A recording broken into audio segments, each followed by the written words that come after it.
What is the most unusual Bible verse? I don't know if it's the most unusual, but I always like the fact that Numbers chapter 12 verse 3, written by Moses, says, "Now Moses was a very humble man, more humble than anyone else on the face of the earth. The king desireth not any dowry, but 100 foreskins of the Philistines.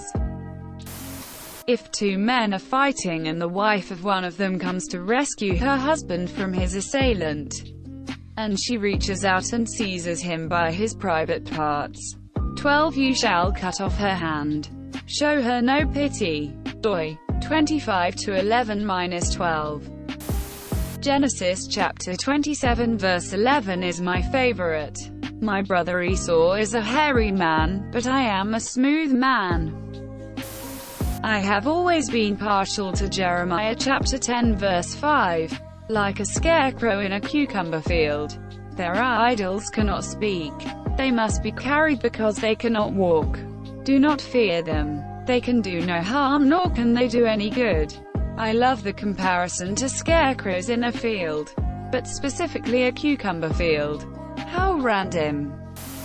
Ehud then approached him while he was sitting alone in the upper room of his palace and said, "I have a message from God for you."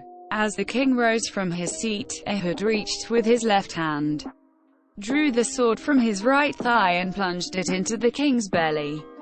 ***22***. Even the handle sank in after the blade, and his bowels discharged. Ehud did not pull the sword out, and the fat closed in over it.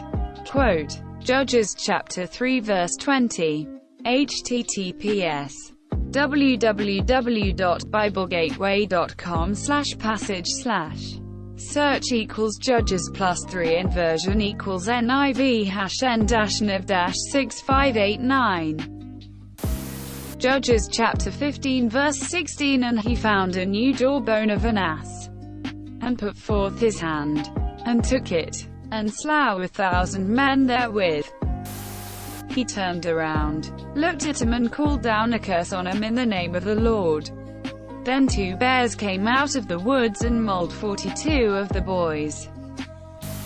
He said to Jacob, "Let me eat some of that red stuff, because I'm exhausted." Genesis chapter 25 verse 30. Something about the way this is worded makes it seem strange.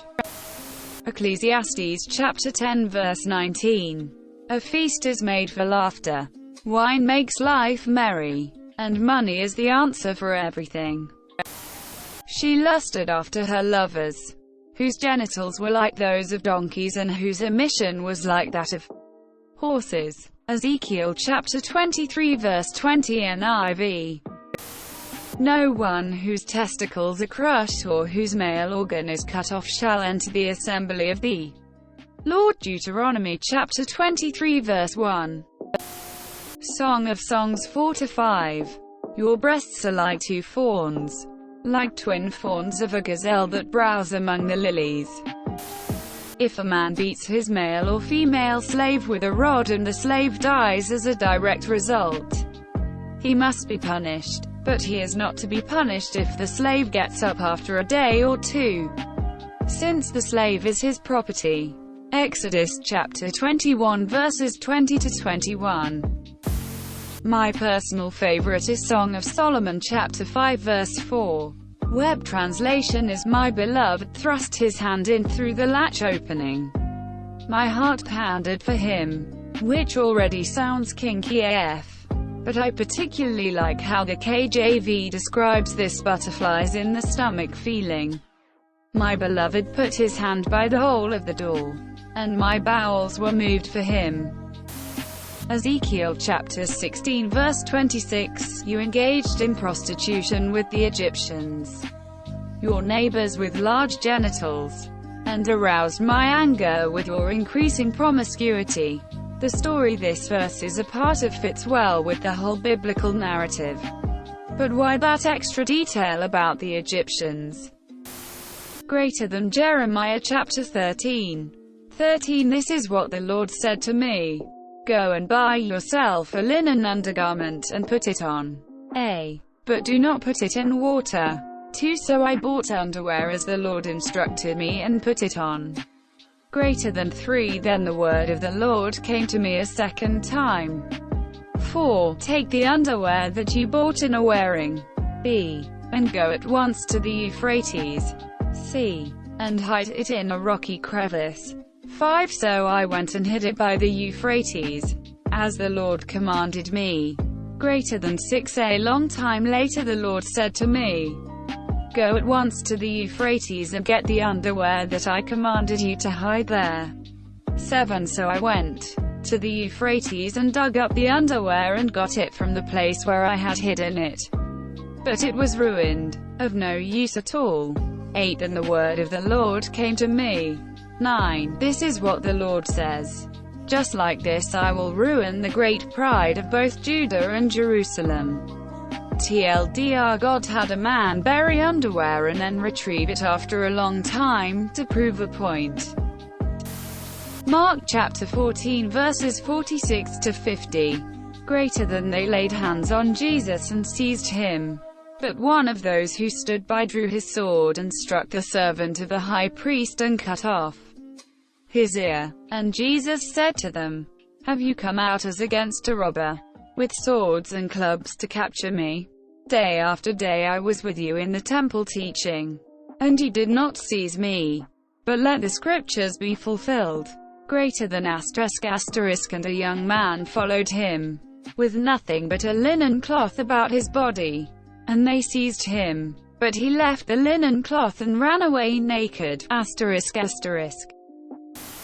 Many verses, but I love them. Leviticus chapter 15, 19, When a woman has her regular flow of blood, the impurity of her monthly period will last 7 days, and anyone who touches her will be unclean till evening. 20, And anything she lies on during her period will be unclean, and anything she sits on will be unclean. 21 Whoever touches her bed must wash his clothes and bathe with water, and he will be unclean till evening.